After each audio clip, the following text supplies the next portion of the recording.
जब पुलिस की जीप एक ढाबे के आगे आकर रुकी तो अब्दुल रहीम चौंक गए। पिछले 20-22 सालों से वह इस ढाबे को चला रहा था, पर पुलिस कभी नहीं आई थी। सो डर से वह सहम गया। उसे हैरानी हुई जब जीप से एक बड़ी पुलिस अफसर उतरी। शायद कहीं का रास्ता पूछ रही होंगी। यह सोचते अब्दुल रहीम अपनी कुर्सी से उठ खड़ा हो गया। कि साथ आए थानेदार ने पूछा, अब्दुल रहीम आप ही का नाम है? हमारे साहब को आपसे कुछ पूछताछ करनी है। वे किसी एकांत में बैठना चाहती हैं। अब्दुल रहीम उन्हें लेकर ढाबे के कमरे की तरफ बढ़ गया। पुलिस अफसर की मंद मंद मुस्कान ने उसकी झिझक और डर दूर कर दिया। आइए मैडम, आप यहाँ बैठे। क्या मैं आपके लिए चाय मंगवाऊं? मैडम, क्या आप नई सिटी एसपी कल्पना तो नहीं है? मैंने अखबार में आपकी तस्वीर देखी थी। अब्दुल रहीम ने उन्हें बिठाते हुए पूछा।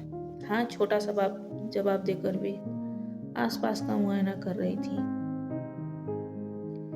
एक लंबी चुप्पी के बाद कल्पना ने अब्दुल रहीम से पूछा, क्या आपको ठीक 10 साल पहले की होली याद है, जब एक 15 साल लड़की का बलात्कार आपके ढाबे के ठीक पीछे वाली दीवार के पास किया गया था? उसे चादर आपने ही उड़ाई थी और गोद में उठा कर घर पहुंचाया था।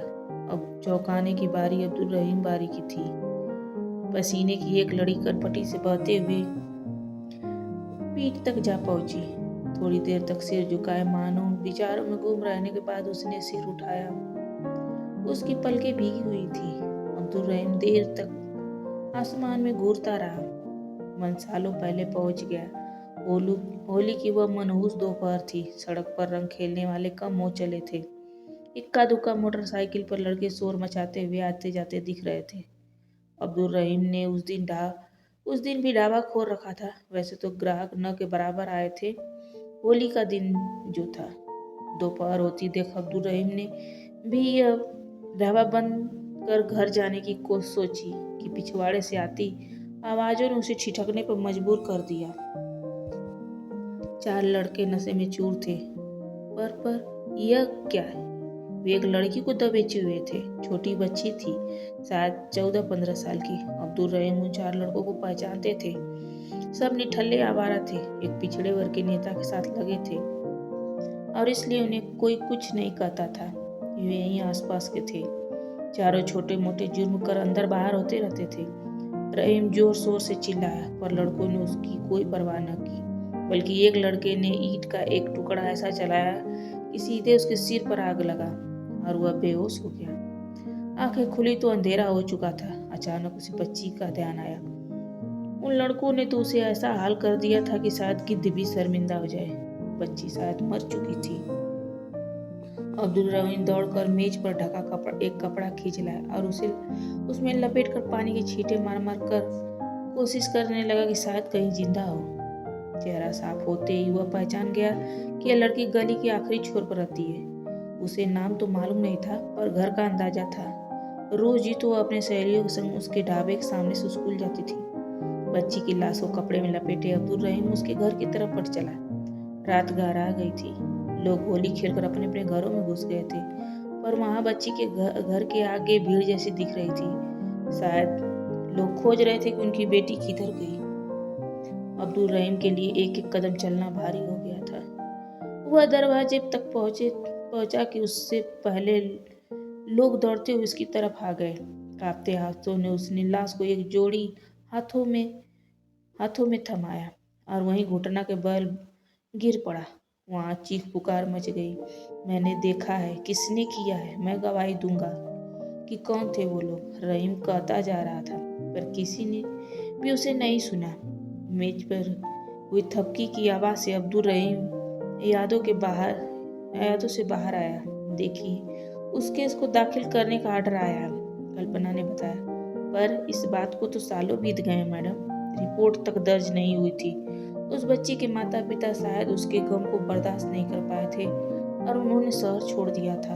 अब्दुल रहीम ने हैरानी से कहा, दलितों की बेटियों का तो अक्सर इस तरह बलात्कार होता था, पर यह थोड़ा ठीक ठाक था क्योंकि लड़की के पिता सरकारी नौकरी में थे और गुनहगार हमेशा आजाद घूमते रहे। मैंने भी इस डर से किसी को यह बात नहीं बताई भी नहीं। इसी शहर में होंगे सब। उस वक्त सब 20-25 साल के थे।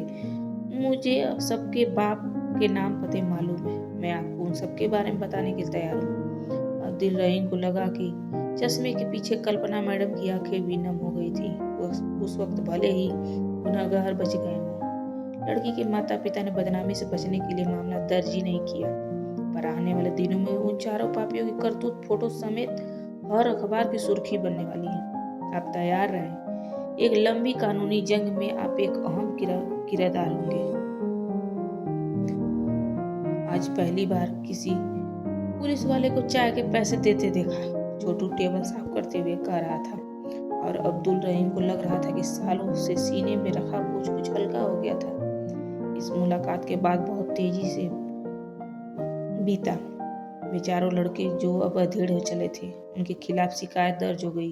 अब्दुल रहीम भी अपना बयान डिकोड करा दिया। मीडिया वाले इस खबर के पीछे पड़ गए, पर उनके हाथ भी कुछ खास खबर नहीं लग पाई थी। अब्दुल रहीम को भी कई धमकी भरे फोन आने लगे थे, सो उन्हें पूरी तरह पुलिस सिक्योरिटी में रखा जा रहा था। सबसे बढ़कर कल्पना मैडम खुद इस केस की दिलचस्पी ले रही थी और हर पेशी के वक्त मौजूद भी रहती थी। कुछ उत्साही पत्रकारों ने उस परिवार के पड़ोसियों की खोज निकाला था, जिन्होंने बताया था कि होली के कुछ दिन बाद ही वे लोग चुपचाप बिना किसी से मिले ही कहीं चले गए थे, पर बात किसी से नहीं हो पाई थी। कोर्ट की तारीखें जल्दी जल्दी पड़ रही थी, जैसे ही कोर्ट भी इस मामले में को जल्दी अंजाम तक पहुंचाना चाहता था। ऐसी एक पेशी में अब्दुल रहीम ने कितने साल बाद बच्ची के पिता को देखा था। मिलते ही दोनों की आंखें नम हो गई। उस दिन कोर्ट खचाखच भरा हुआ था। बलात्कारियों का वकील खूब तैयारी के साथ आया हुआ था, मालूम दे रहा था। सभी कानून की खामियों के सामने बेबस से दिखने लगे थे। जनाब, सिर्फ एक अब्दुल रहीम की गवाही को ही कैसे सच माना जाए? मानता हूँ कि बलात्कार हुआ होगा, पर क्या यह जरूरी है कि चारों यही हो सकते थे? हो सकता है कि अब्दुल रहीम अपनी कोई पुरानी दुश्मनी का बदला ले रहे हो। क्या पता इन्होंने ही बलात्कार किया हो और फिर लाश पहुंचा दी हो। धूर्त वकील ने ऐसा पासा फेंका कि मामला ही बदल गया। लंच की छुट्टी हो गई थी। उसके बाद फैसला आने की उम्मीद थी। चारों आरोपी मूंछों पर ताव देते हुए अपने वकील को गले लगाकर जश्न मना रहे थे। लंच की छुट्टी के बाद जज साहब कुछ पहले ही आकर सीट पर बैठ गए थे। उनके सख्त होते जा रहे हाव भाव से माहौल भारी बनता जा रहा था। क्या आपके पास कोई और गवाह है जो इन चारों की पहचान कर सके? जज साहब ने वकील से पूछा, तो वह बेचारे बगले झांकने लगा। पीछे से कुछ लोग हाय हाय का नारा लगाने लगे। चारों ओर आरोपियों के चेहरे दमकने लगे। तभी एक आवाज आई, हाँ मैं हूँ, चश्मदीदी नहीं भुक्तभोगी भी। मुझे अपना पक्ष रखने का मौका दिया जाए। सबकी नजरें आवाज की दिशा की ओर हो गई। जज साहब की इजाजत है। बोलने के साथ ही लोगों ने देखा कि उनकी शहर की एसपी कल्पना कटघरे की ओर जा रही है। पूरे माहौल में सनसनी मच गई। हाँ, मैं ही हूँ वह लड़की जिसे 10 साल पहले होली की दोपहर में चारों ने बड़ी बेरहमी से कुचला था। इसने, हाँ जी हाँ, इसी ने मेरे घर के आगे से उठा लिया था जब मैं गेट के आगे कुत्तों को रोटी देने निकले थे। मेरे मुंह को इसने अपनी हथेलियों से दबा दिया था और कार में डाल दिया था। भीतर पहले से ही तीनों बैठे हुए थे। इन्होंने पास के एक ढाबे के पीछे वाली दीवार की तरफ कार रोककर मुझे घसीटते हुए उतारा था। इसने मेरे दोनों हाथ पकड़े और इसने मेरी जांघें, कपड़े इसने फाड़े थे। सबसे पहले इसने मेरा बलात्कार किया था, फिर इसने, मुझे सबके चेहरे याद है। सिटी एसपी कल्पना बोले जा रही थी, अपनी उंगलियों से इशारा करते हुए उनकी करतूतों को उजागर करती रही थी।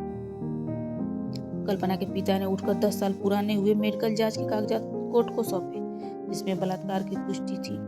रिपोर्ट में साफ लिखा था कि कल्पना को जान से मारने की कोशिश की गई थी। कल्पना अभी कटघरे में ही थी कि एक आरोपी की पत्नी अपनी बेटी को लेकर आई, सीधे अपने पति के मुंह पर तमाचा जड़ दिया। दूसरे आरोपी की पत्नी उठकर बाहर चली गई। वहीं एक आरोपी की बहन खड़ी होकर चिल्लाने लगी, सर मैं लानत है, एक भाई होते हुए तुमने ऐसे कैसे किया था? जज साहब, मैं बिल्कुल मरने की हालत में थी। होली कि उसी रात पापा ने मुझे तुरंत अस्पताल ले गए, जहाँ मैं जिंदगी और मौत के बीच कई दिनों तक झेलती रहती। मुझे दौरे आते थे। इन पापियों का चेहरा मुझे हर वक्त डराता था। अब केस आईने की तरह साफ था। अब्दुल रहीम की आंखों में आंसू बहते जा रहे थे। कल्पना उनके पास जाकर उनके पैरों में गिर पड़ी। अगर आप न होती तो शायद मैं जिंदा न रहती। मीडिया वाले कल्पना से मिलने को उतावले थे। मुस्कुराते हुए उनकी तरफ बढ़ गई।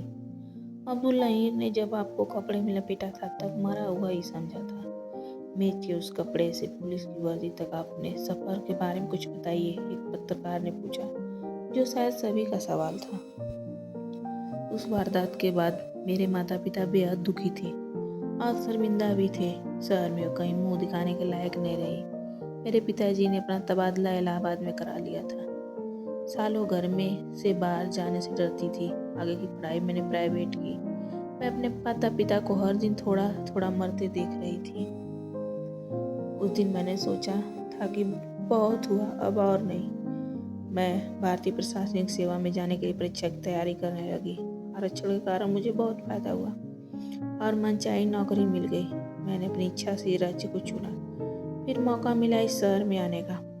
बहुत कुछ हमारा यही रह गया था। शहर को हमारा कर्ज चुकाना था, हमारी इज्जत लौटानी थी। अब दूसरी लड़की और उनके माता पिता को क्या संदेश देना चाहेंगी? किसी ने सवाल। सोच को बदलने की सख्त जरूरत है कि बलात्कार किसी का लड़की और उसके परिवार वाले से मिला हो। गुनाहगार चोर होता है, ना कि जिसका सामान चोरी हो जाता है वह। आज जब तक बलात्कारियों को सजा नहीं होगी तब तक उनके हौसले बुलंद रहेंगे। मेरे माता पिता ने गलती की थी जो कसूरवार को सजा दिलाने की जगह खुद सजा भुगतते रहे। कल्पना बोल रही थी, तभी उसकी माँ ने एक पुड़िया अबीर निकाला और उसे आसमान में उड़ा दिया। सालों पहले एक होली ने उसकी जिंदगी को बेरंग कर दिया था। उसे फिर से जीने की मानो इच्छा जाग गई थी।